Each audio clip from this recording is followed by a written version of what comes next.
na cama do seu quarto, orando, perguntando a Deus: aonde está a alma do meu pai? E de repente, quando ele está orando, adentra pela porta do seu quarto 2 homens arrões, vestidos de vestes brancas. Ele diz no seu livro que o seu pai era um obreiro, era crente, e era um obreiro autêntico na casa de Deus, era um homem prestativo ao serviço do reino.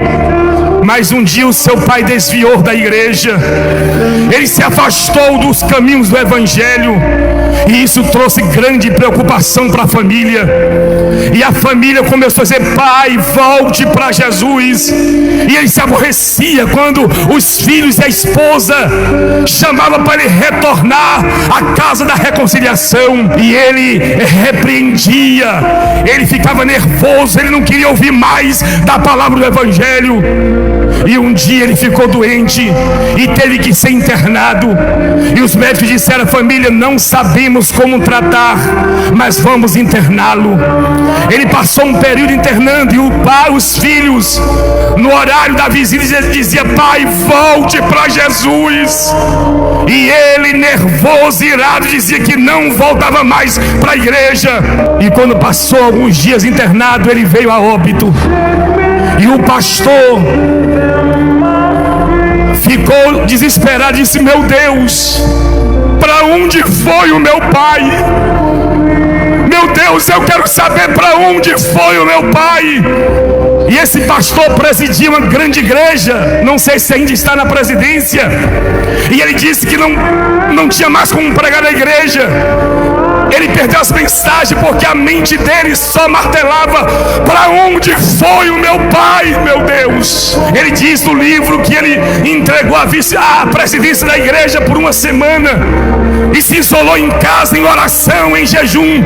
E quando é um dia, ele está de joelho na cama do seu quarto, orando, perguntando a Deus: aonde está a alma do meu pai? E de repente, quando ele está orando, adentra pela porta do seu quarto 2 homens arrões, vestidos de vestes brancas. Um aproxima do seu lado direito e outro ao seu lado esquerdo. E ele olha, e aqueles 2 homens assim: vem conosco. Um pega na mão direita e outro pega na mão esquerda dele. E começou a voar, mas não voava subindo, voava descendo. Desceu. Quando chega lá embaixo, em um portão alto, tanto tinha altura como largura, os 2 anjos dizem assim: entre. E quando os anjos ordenou que ele entrasse, os portões abriram automaticamente. E ele diz que adentrou por aquele corredor.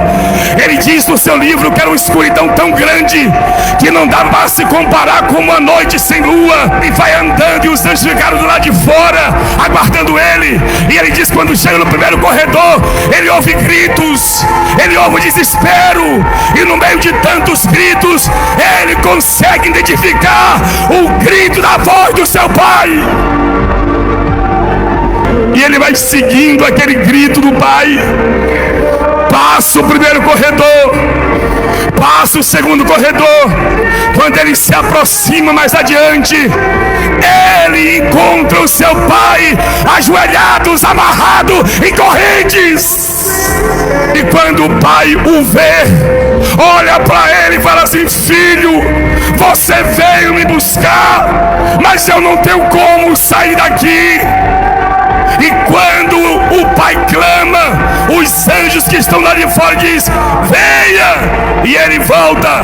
Os 2 anjos pegam na mão direita, outra mão esquerda, começa a voar agora subindo, e leva a alma dele para o corpo.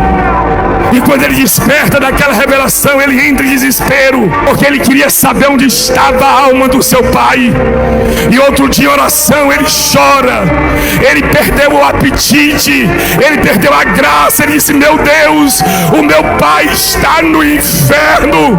E quando ele está em oração, em choro, ele ouve a voz do Espírito dizendo a ele: não chores, eu dei oportunidade para ele, foi ele que escolheu estar no lugar que está. E para nós sabermos que a cada minuto morre 110 pessoas, a cada 1 hora morre 385 mil pessoas, a cada mês morre mais de 1 milhão de pessoas, e mais de 90% delas vão para o inferno.